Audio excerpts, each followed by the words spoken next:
복음서에서는 12제자만을 제자라고 지칭하지만 사도행전에 가면 모든 믿는 자를 가리켜서 제자라 그렇게 말합니다.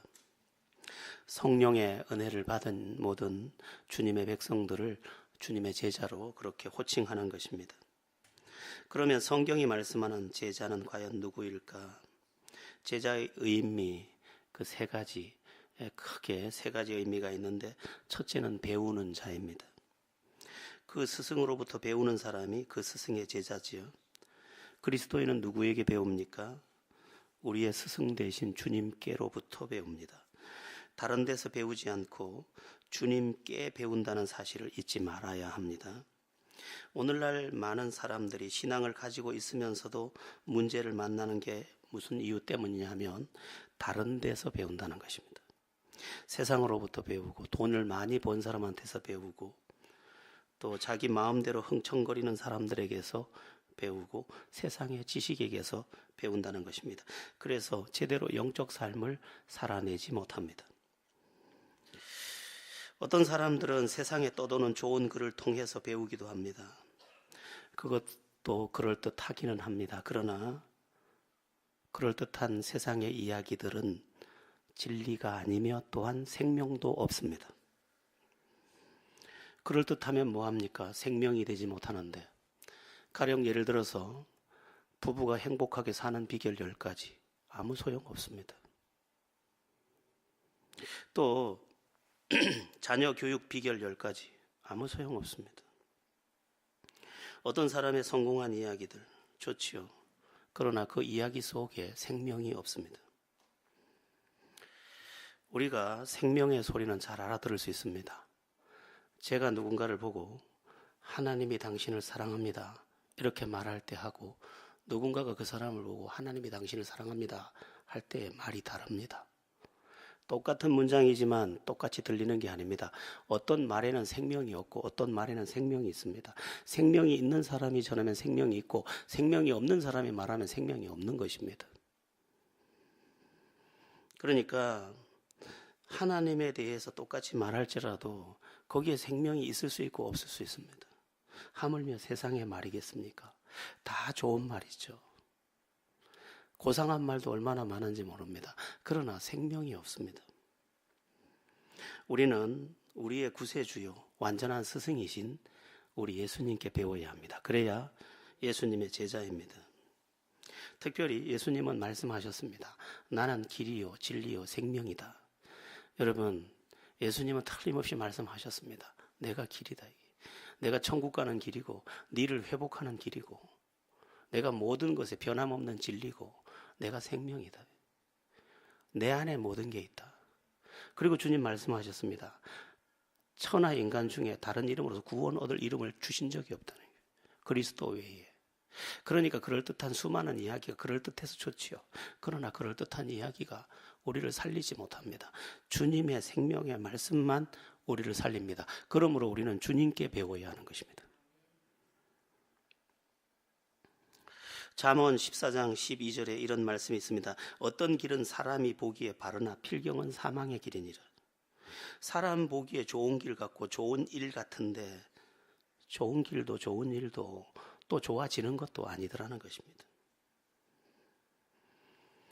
여러분, 세상을 지금 보십시오. 다 가진 것 같아도 허무 속에 살고 있고 외로움 가운데 살고 있고 또 낙심 가운데 살고 있고 멀쩡해 보이는 전봇대처럼 큰 그렇게 잘생긴 사람들도 다 열등감에 사로잡혀 있고 아무것도 자신감 있게 할 수가 없습니다.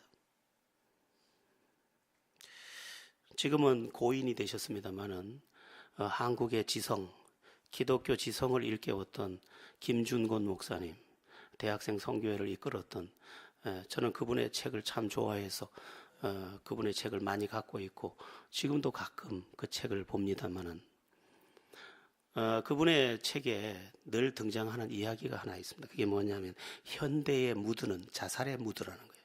자살 무드라는 거예요. 돈 벌어서 죽고 춤추다가 죽고 즐기다가 죽고.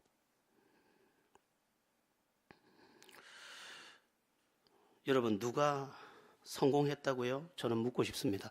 진짜 성공했습니까? 그러면 진짜 행복하겠네요.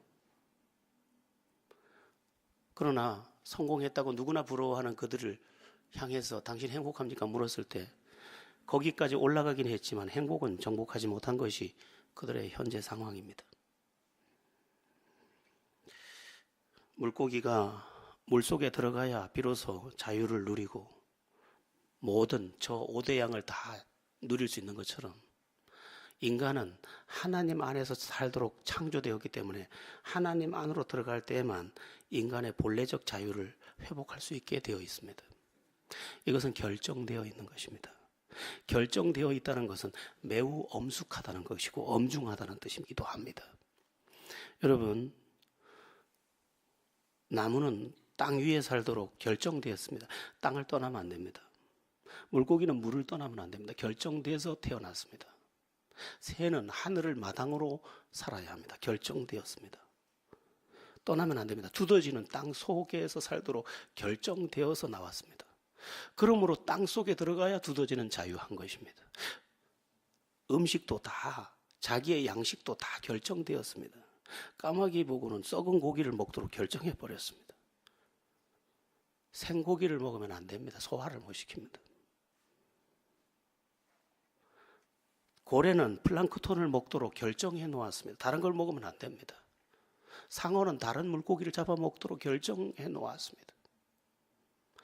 여러분, 우리가 먹으면 죽는 어떤 식물도 어떤 짐승은 먹어야 약이 됩니다. 결정이 그렇게 되어 있는 겁니다. 인간은 하나님 안에서 살도록 하나님이 창조해 놓았는데 인간은 끝없이 나의 욕망을 따라서 오늘도 가고 있습니다. 결국은 뭡니까? 먹지 말아야 할 것을 먹음으로 독을 먹은 사람처럼 또 토해야 하는 것이고 인생의 진통을 겪어야 하는 것이죠. 물론 인간이 하나님을 떠난다고 해서 당장 문제가 생기는 것은 아닙니다. 하나님이 그만 죄를 지었다고 해서 당장 망하는 것도 아닙니다. 땅에서 뽑아놓은 나무가 당장 죽지 않는 것과 같습니다. 땅에서 나무를 뽑았다고 당장 죽는 거 아닙니다.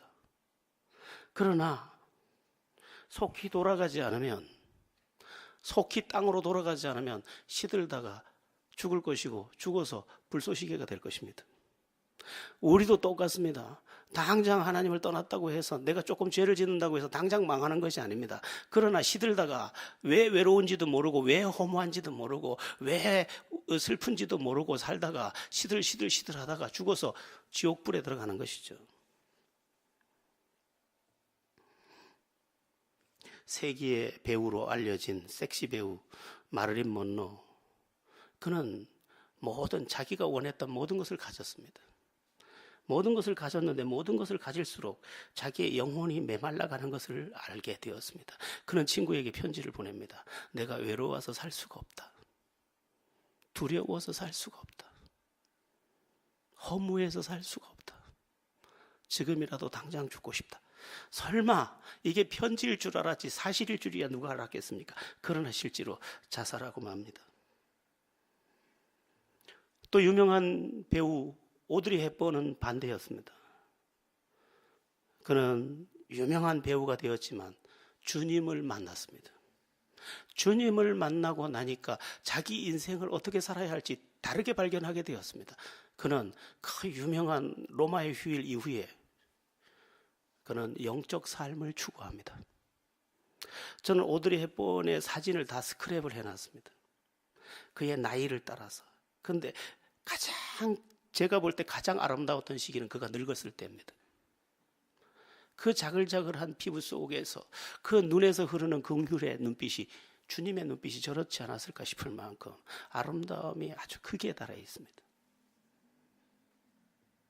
차이가 뭡니까? 주님 안에 있었느냐, 주님 밖에 있었느냐. 여러분, 세상은 나를 죽입니다.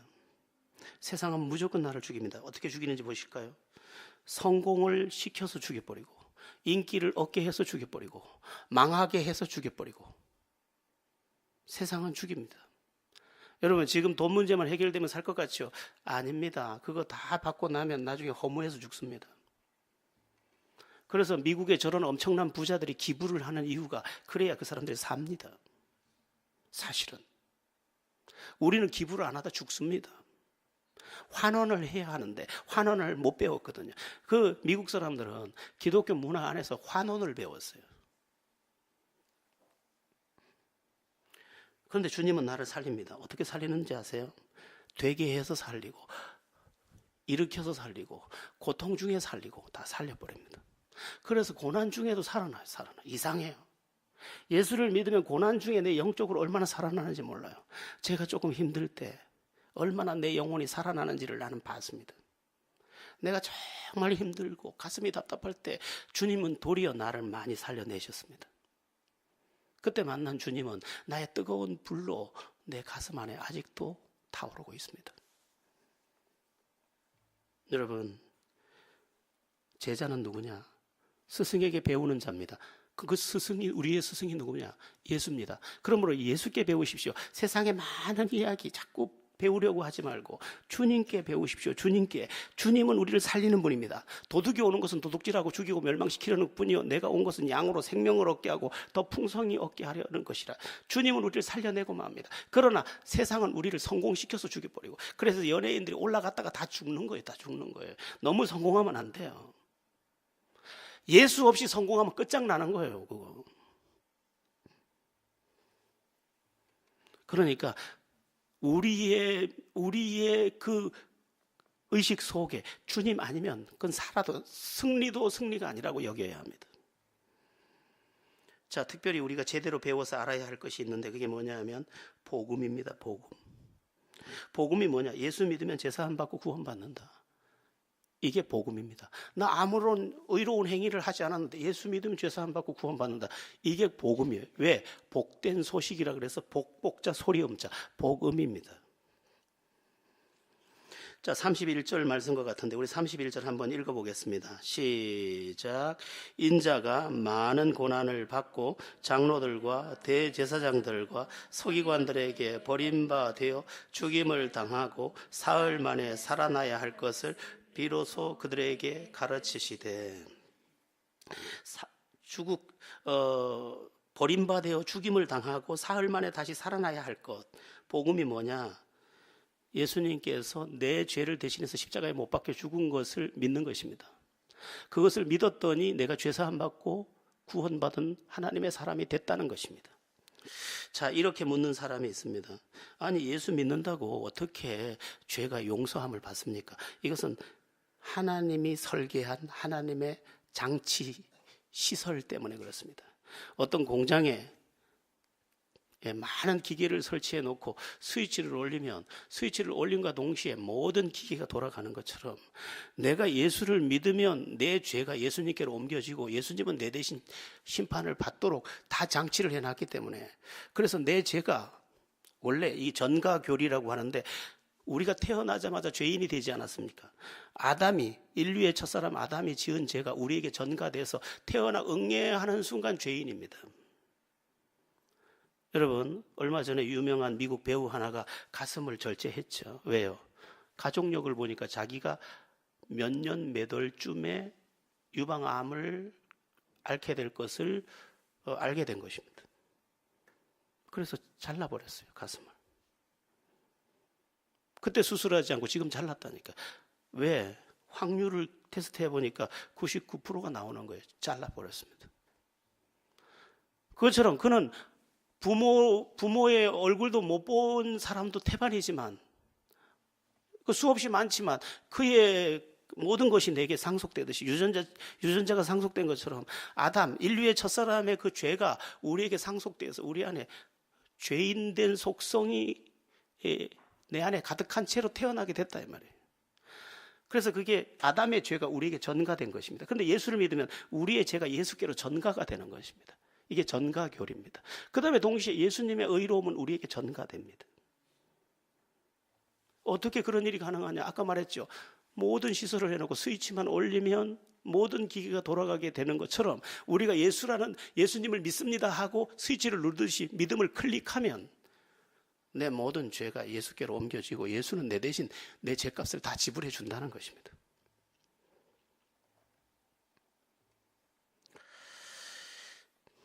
예수님을 믿는다고 어떻게 죄사함을 받느냐? 이게 믿어지는 것이 믿음인 것입니다.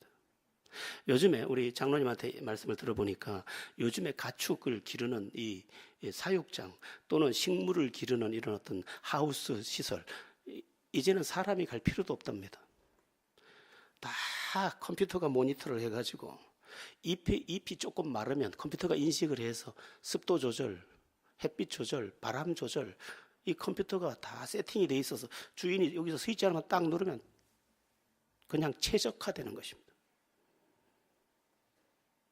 어떻게 그렇게 되냐고, 여기서 요거 누른다고 어떻게 농사가 되느냐고 물으면 안 됩니다. 당구장에서 당구 치다가 스위치 누르면 농장에 농사가 된다니까요. 마찬가지로 우리가 예수를 구세주로 믿으면 우리의 죄가 예수께로 옮겨지도록 예수님이 다 장치해 놨다니까. 그냥 믿음으로 예수님 나의 구세주가 돼 주시옵소서, 이게 나의 죄를 가져가는 주님의 방법이라니까요.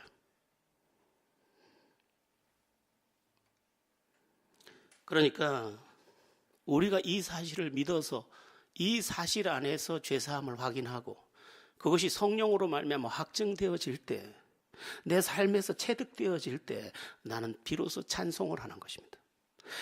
그때는 의심 반 믿음 반으로 믿었는데 이게 실제가 돼서 한번 생각해 보십시오.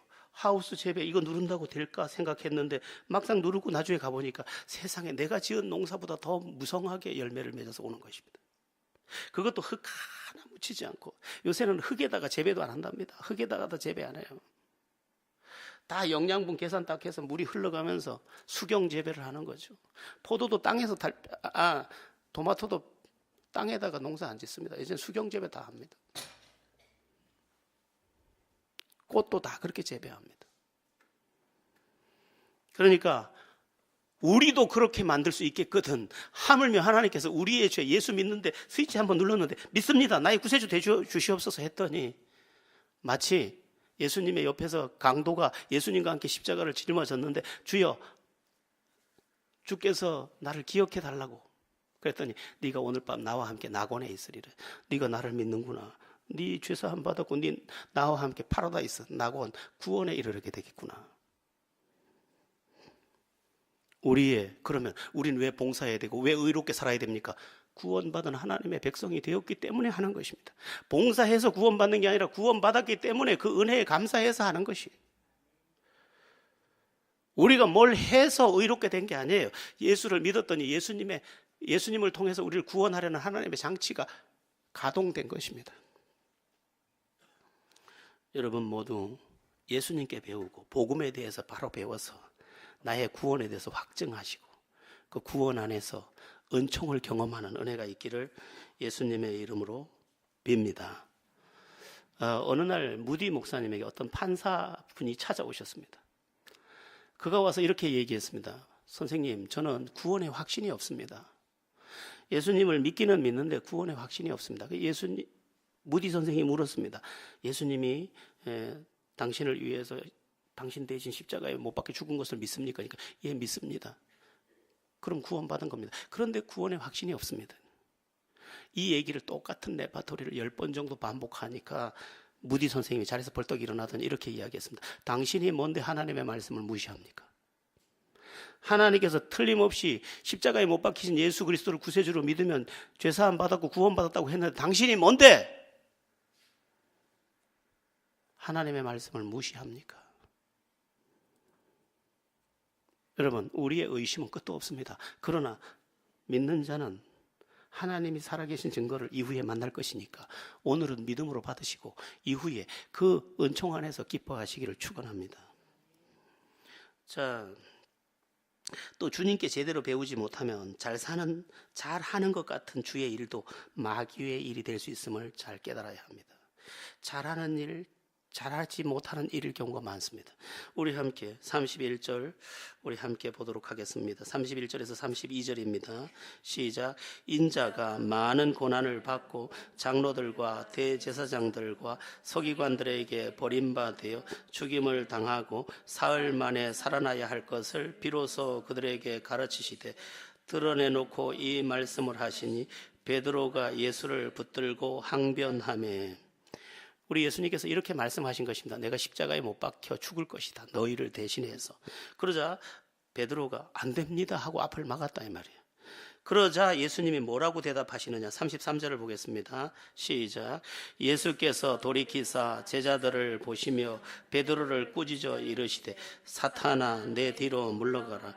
내가 하나님의 일을 생각하지 아니하고 도리어 하나님 일을 생각하는도다 하시고, 베드로는 틀림없이 주님을 위한다고 주님 죽으시면 안 됩니다 하고 주님을 위해서 길을 막았는데, 예수님은 그보고 사탄아 물러가라고 하셨습니다.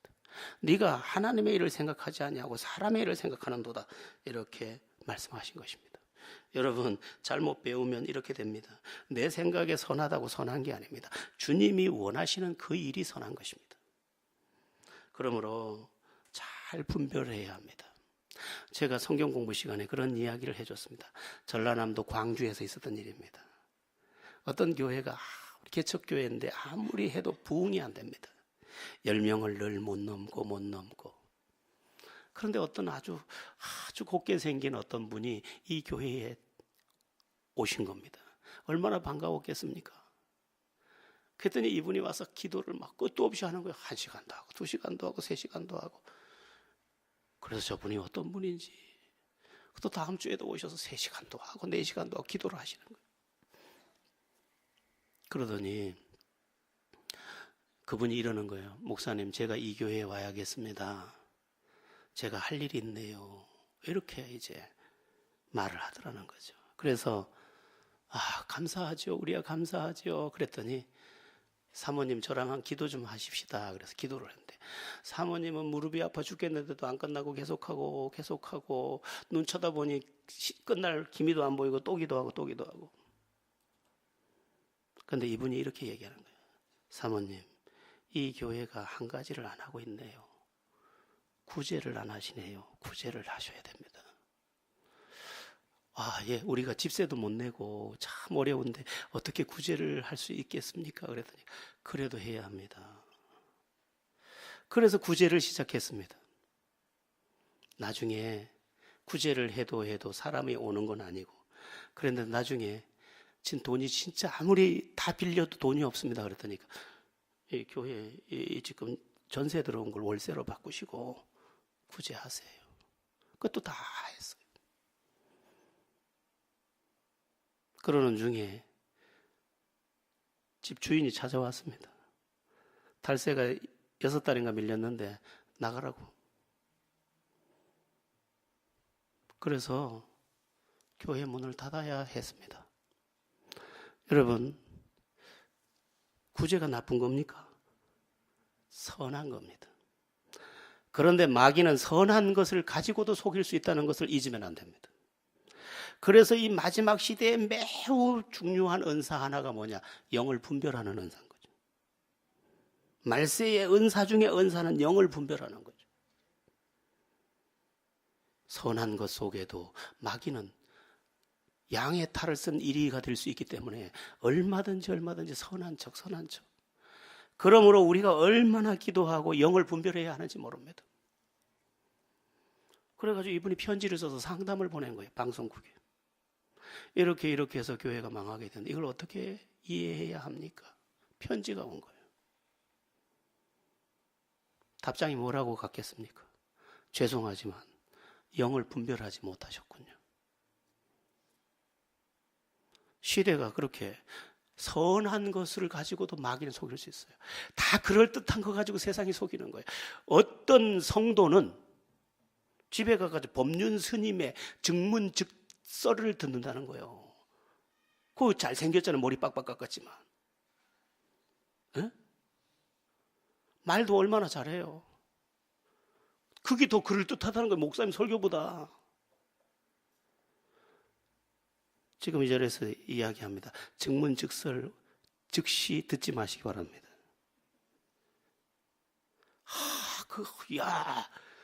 스님이라도 진짜 그 말은 이해가 되더라, 그지?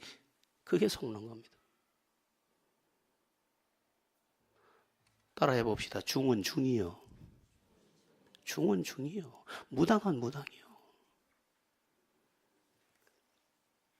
다른 데서 배우지 말고 항상 주님께 배우고 또한 진리 안에서 배우는, 그래서 구원을 경험하는 여러분들 되기를 축원합니다. 자, 제자가 누구냐? 두 번째는 따르는 자입니다. 따르는 자. 그리스도인에게는 항상 두 마음의 법이 작용합니다. 하나는 스승 대신 주님이 주시는 마음이고, 한 가지는 육체의 마음입니다. 욕심에 대한 마음이라고도 할 수 있습니다. 그럼 우리는 무엇을 따라가야 합니까? 스승 대신 주님의 편을 따라가야 합니다. 그러기 위해서 필요한 것이 있는데, 오늘 본문 34절입니다. 아주 유명한 제자도의 핵심 요절입니다. 제자의 길의 핵심 요절인데, 우리 함께 34절을 합독해 보겠습니다. 시작.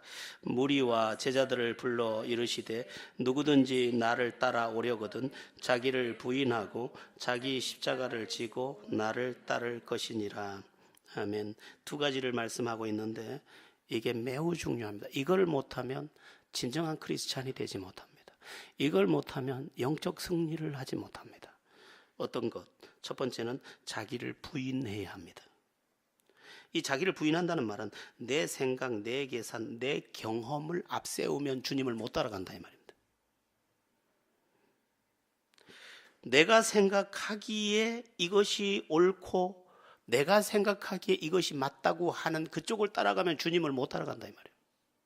자기를 부인하고, 네한테 이해가 안 돼도 내가 말한 그것을 따라와야 넌 내 제자가 된다는 거죠.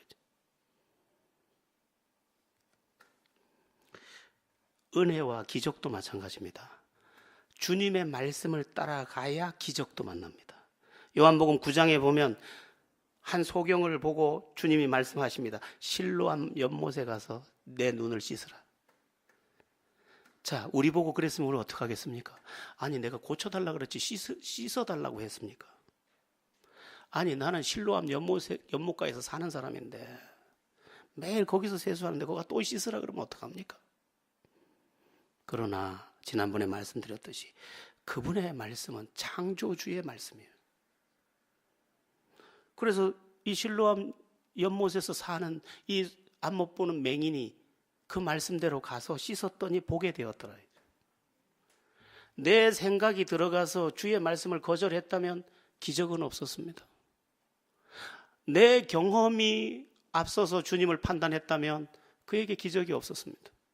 내 경험을 내려놓고 주님께 순종했더니 세상에 어제도 씻었던 물로 씻었는데도 불구하고 눈이 보이더라는 거예요. 우리가 잘 못하는 것 중에 하나가 바로 이 부분입니다. 왜 나를 못 내려놓고 주님을 의심할까? 내가 틀렸다고 생각하고 주님이 옳다고 여기고 주님을 따라가면 주님의 은총 안에 거하게 될 터인데 우리는 왜 이렇게 똑똑할까? 여러분, 주님의 말씀은 우리의 이성과 맞지 않는 경우가 허다합니다. 여리고를 7바퀴 돌리는데 돈다고 무너지겠습니까? 그런 일은 있을 수 없습니다. 하나님께서 어느 날 노아에게 말씀하셨습니다. 이 세대가 패역하고 이 세대가 죄악이 관영하니 내 이 모든 세대를 심판할 것이다. 너는 방주를 만들어라. 그 하늘을 보았습니다. 하늘을. 그런데 창세기 6장부터 9장의 방주 이야기가 나오는데 창세기 5장까지 비라는 단어가 한 번도 등장하지 않습니다. 어쩌면 비가 한 번도 안 왔을 것이라고 이 학자들은 이야기합니다. 왜냐하면 비가 필요 없었습니다. 지구가 온실처럼 돼 있는 구조였기 때문에. 그래서 그때 수명이 이렇게 노화가 오지 않았기 때문에 그렇게 오래 살기도 했습니다. 비도 한 번도 경험하지 못했어. 하늘은 쨍쨍해. 그런데 산 중턱에 올라가서 방주를 만들으래. 그것도 120년 동안. 아니, 나는 함, 셈, 야벳이라는 아들이 있습니다. 얘들 대학도 보내야 되고요. 얘들 시집장가 다 보내야 되고요. 아니, 나 그 집 못합니다. 아니, 그런다고 해서 내가 뭐 달라질 게 뭐 있겠습니까? 이렇게 할 수 있겠지만 노아는 은혜를 입은 자였습니다. 그는 자기를 부인하고 하나님께 순종을 합니다. 그리고 망치를 들고 나가서 매일매일 방주를 만듭니다. 마누라가 맨날 이렇게 얘기했을 겁니까? 당신은 언제까지 하나님 말 듣는다고 망치질 할래? 그래, 할람 해라. 당신 혼자 해라. 애들은 좀 내비둬라. 그랬을 겁니다. 그러나 방주는 어리석은 여자가 꾸려. 하나님 말씀인데 상황, 현재, 모든 생각, 이성, 판단, 경험 다 내려놓고 망치. 결과는 어떻게 됩니까? 자기와 자기의 가족은 다 구원하고 나머지는 다 심판을 받게 됩니다.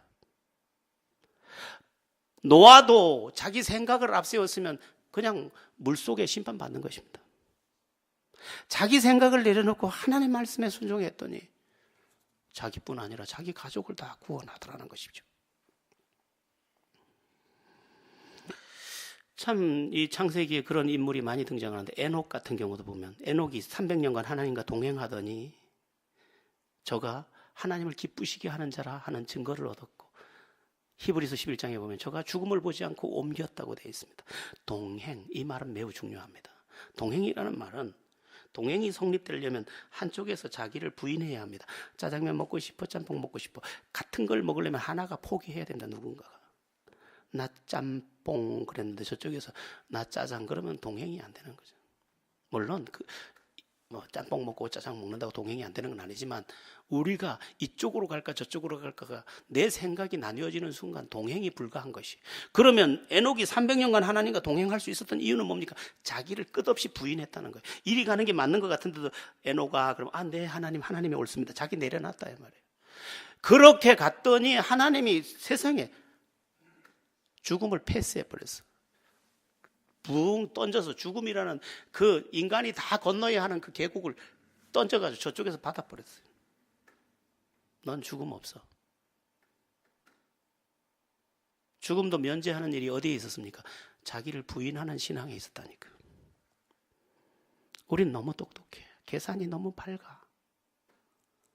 그래서 우리는 은혜의 혜택 밖에 있어요. 이게 슬픈 거죠. 내 생각, 내 계산. 자꾸 우리 기도해야 되는 내용 중에 하나도 주여 내 생각 내려놓게 하소서. 내 계산 내려놓게 하소서. 내 욕망 내려놓게 하소서.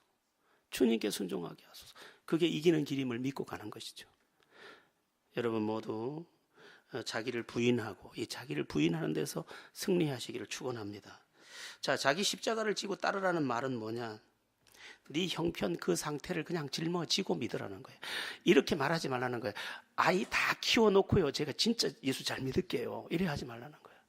아유 우리 시아버지 돌아가실 때까지만 내가 뒤치다꺼리하고 내가 잘 믿을 거라니까요. 내가 남편 사업 성공한 뒤에 내가 헌신하겠습니다 이래 하지 말라는 거예요. 여러분 어떤 젊은이가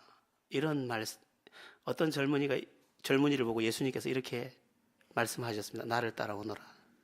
그랬더니 이 젊은이가 이렇게 대답했습니다.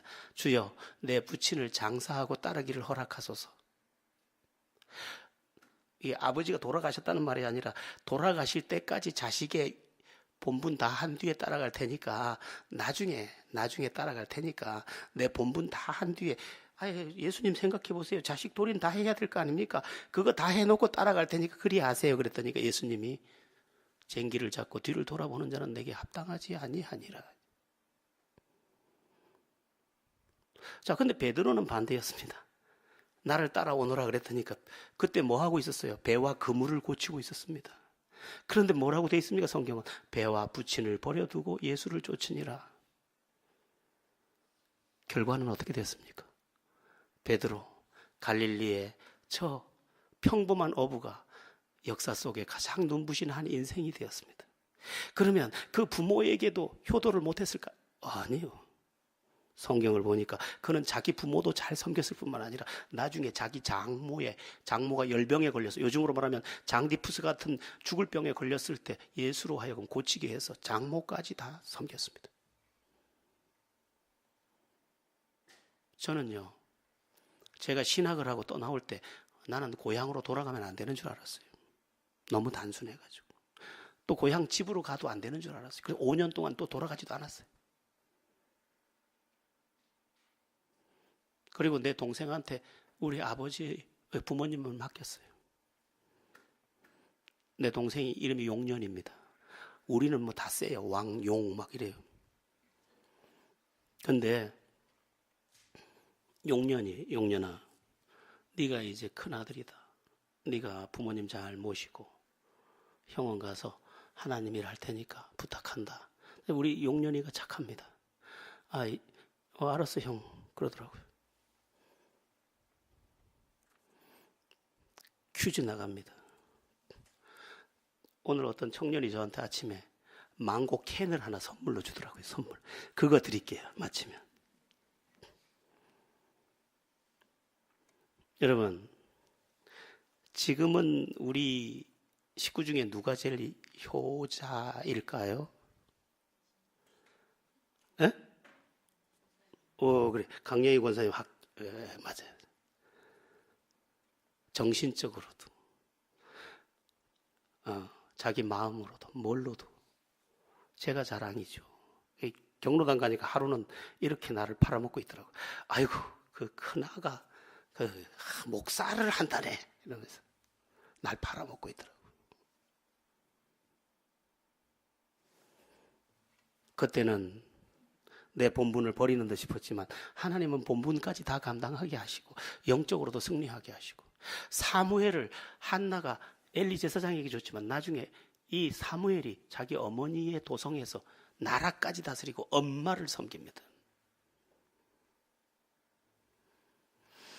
여러분, 주님은 우리를 뺏지 않습니다. 그러므로 다 해결하고 믿겠다고 하지 마세요. 이 애가 다 크거든요. 다 크거든. 이 젖먹이 뭔 죄가 있습니까? 요거 다 키워놓고 이제 어린이집 가기 시작하면 제가 예수 잘 믿을 겁니다. 천만에 말해서 날이 갈수록 자식은 무거운 거예요.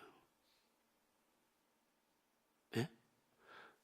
아이고 이 애가 걷기만 하면 될 거지. 걸으면 큰일 나는 거예요. 이거 다 쫓아다녀야 돼. 그래서 하는 말이면 뱃속에 있을 때가 제일 편했다는 거예요. 그러면 대학만 졸업하면 괜찮아요? 아니요. 그때부터는 아예 지가 어른인 줄 알고 말 한 개도 안 들어. 장가만 가면 될 것 같지? 아니요. 그때부터 김치 해오라 그래. 그러니까 이거 해결해 놓고 주님을 따르겠다고 하면 넌센스예요. 한번 따라해 보겠습니다. 내 모습 이대로 주 받으시옵소서. 여러분 그렇게 믿으시기 바랍니다. 다니엘은 기도하면 죽인다고 했는데도 기도하더니 뭐예요? 죽을 뻔했지만 도리어 승리해서 대적을 다 도리어 원수 갚고 하나님 살아계심을 증거하지 않습니까? 제자는 누구냐? 따르는 자인데 어떻게 따릅니까? 첫째는 자기를 부인합니다. 두 번째, 자기 상황을 짊어지고 그대로 믿습니다. 애 업고 기도하고, 시부모님이 계시지만 시부모님 일 그대로 두고 기도합니다. 그렇게 믿는 겁니다. 여러분 모두 그렇게 믿어서 제자의 승리를 누리시기를 축원합니다. 제자가 또 누구냐? 세 번째는 스승이 하는 일을 하는 사람입니다. 35절을 우리 함께 합독해 보겠습니다. 시작. 누구든지 자기 목숨을 구원하고자 하면 잃을 것이요 누구든지 나와 복음을 위하여 자기 목숨을 잃으면 구원하리라. 자, 여러분 인생은요 굉장히 신비합니다. 살고자 한다고 사라지는 게 아니에요. 또 죽고자 한다고 죽는 것도 아니에요. 내가 진리 안에서 살고 있다면 목숨을 걸어도 도리어 사는 길이 열리는 것입니다. 우리나라에 이 그리스도의 계절을 가져왔던 언더우드 선교사는 정말 젊은 나이에 태평양을 건너왔습니다. 연애하기 위해서 태평양을 건너 대서양을 건너 온 게 아니에요. 목숨을 걸고 이 바다를 건너왔습니다. 그런데 그가 이 땅에 와서 자기의 생에 죽으려고 왔는데 이 땅에서 3대를 살았습니다. 얼마 전에 그의 손자가 우리나라를 떠났습니다. 그런데 그는 이렇게 말했습니다. 우리 언더우드 가문은 한국으로 인하여 영광을 얻었습니다. 우리가 이 땅에서 죽으려고 왔는데 이 땅에서 참 인생을 살다가 합니다. 더 이상 선교사로서 할 일이 없어 이제 본국으로 돌아갑니다. 3대 만에 돌아갑니다. 슈바이처, 리빙스턴, 저 유명한 스터드, 그들은 죽으려고 했지만 죽지 않고 하나님 안에서 제대로 살게 되었습니다.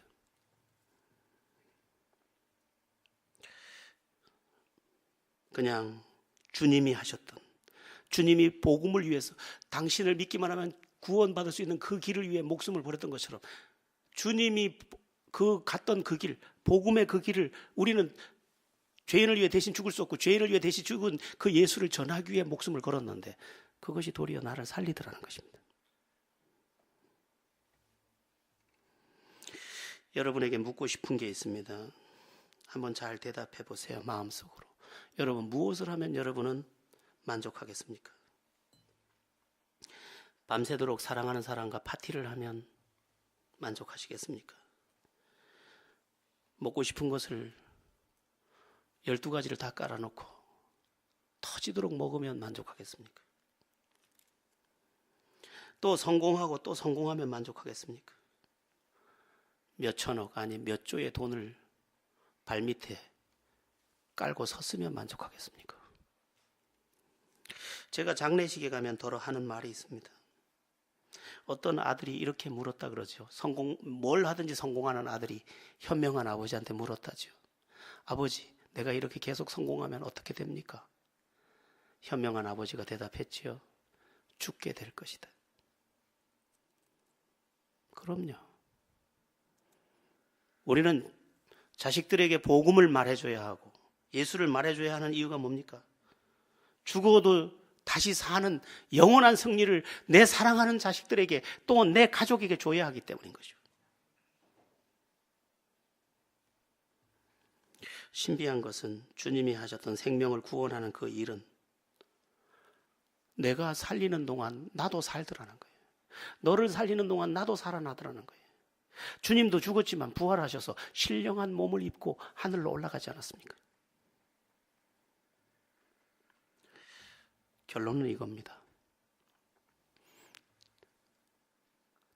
진정한 제자만 된다면 우리의 삶은 내가 왜 살아야 했는지, 무엇을 해야 하는지, 내가 이렇게 행복해도 되는 건지, 내 인생은 왜 이렇게 감사가 넘치는 건지 다 알 수 없을 만큼의 은혜가 우리를 기다리고 있다는 것입니다.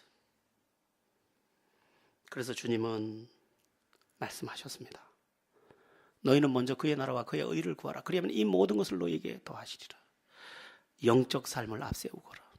다른 것을 두 번째에 두거라. 그러면 다 가진다, 다 가진다. 우리 모두 제자의 길 다시 한번 내 마음에 새기고 제자도 디사이플십 이 길에서 주의 승리를 보고 진정한 신앙인도 되고 행복한 노래도 부르는 주의 사람들 다 되기를 축원합니다. 기도드리겠습니다.